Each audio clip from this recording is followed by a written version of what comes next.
John, what do we know about this US-backed proposal for a ceasefire in Ukraine?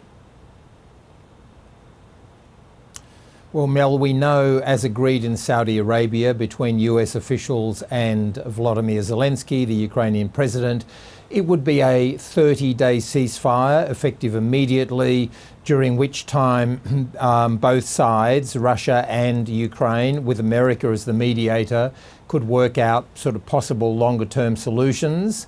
Now, Vladimir Putin, Zelensky, Ukraine's Zelensky, very smartly pivoted from that disastrous White House meeting to turning the pressure back onto Russia. What he did was, Donald Trump had been most outraged in his meeting with President Zelensky when Zelensky was resistant to the idea of a ceasefire on the basis that he said that, look, even if Russia agrees to it, they won't have good faith and stand by it.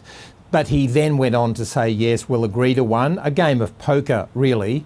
Now, that put pressure onto Russia. Vladimir Putin has now said, well, yes, he'll agree to it, but with certain conditions. And as the BBC's Russia editor, Vitaly Shevchenko, very astutely said, this is a no disguised as a yes.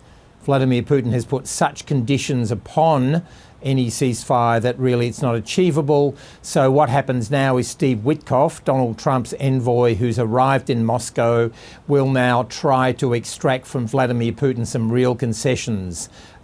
So it's a real game of poker, this. And at the moment, Vladimir Putin's the one with the bad hand. And John, do we have an idea of what concessions Russia is demanding as part of any potential deal? Well, one of the interesting things so far is how close and supportive Donald Trump has been to Russia's position to Vladimir Putin.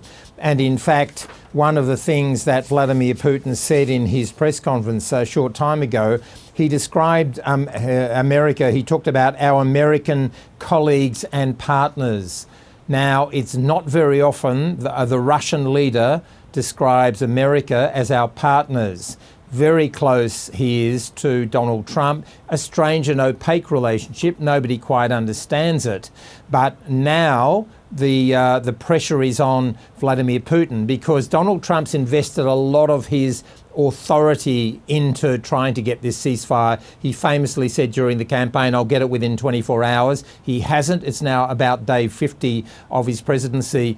If he doesn't get this ceasefire, then Donald Trump will be seen as having failed on this. So he's now going to put pressure, however way he can do it, on Vladimir Putin. He's talked about financial pressure. He has said it basically would be ugly, but he hasn't gone into detail about what he's prepared to sort of do or put pressure on Vladimir Putin to achieve this.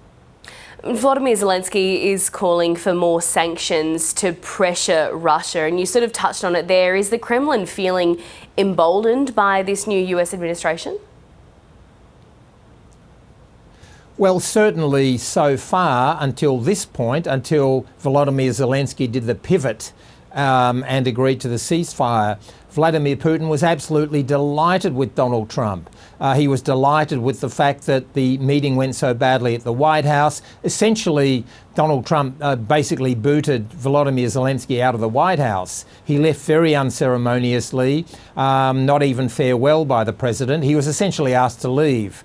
And then in the week or so since then, Zelensky has really played a bit of a blinder. He's gone off to Europe, he's enlisted, he's been photographed with all the European leaders, and he's then tried to restore the relationship with the United States. He's done that largely, and he's had military aid and intelligence restored. So when that was cut, Vladimir Putin thought this was wonderful how badly things were going. Now suddenly Putin is under pressure because if he says no to a ceasefire, then as Marco Rubio, the Secretary of State for the US, said, we will then know where the obstacle for peace is. So the day of reckoning, I think, is coming for Vladimir Putin. And John, we've also just heard that Anthony Albanese is joining this so-called coalition of the willing chat over the weekend with European leaders. What does this say, do you think, about Australia's potential involvement in any deals or any peacekeeping in Europe? Well, certainly, and credit to both the Labor Party and the coalition in the 3 years since the Russians' full invasion of Ukraine. Of course, 2014 they invaded Crimea. But credit to both sides of Australian politics. They've been steadfast in their support for Ukraine. In a way, this continues that.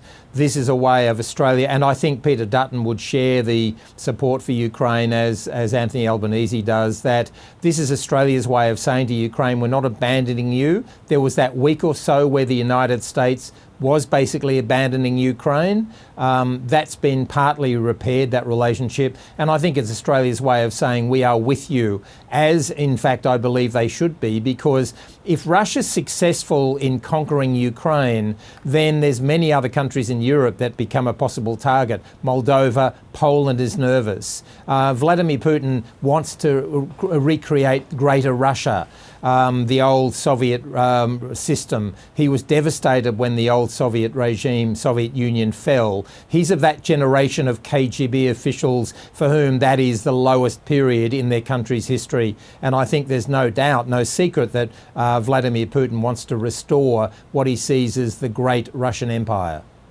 America's editor John Lyons in Washington, DC there. Thank you.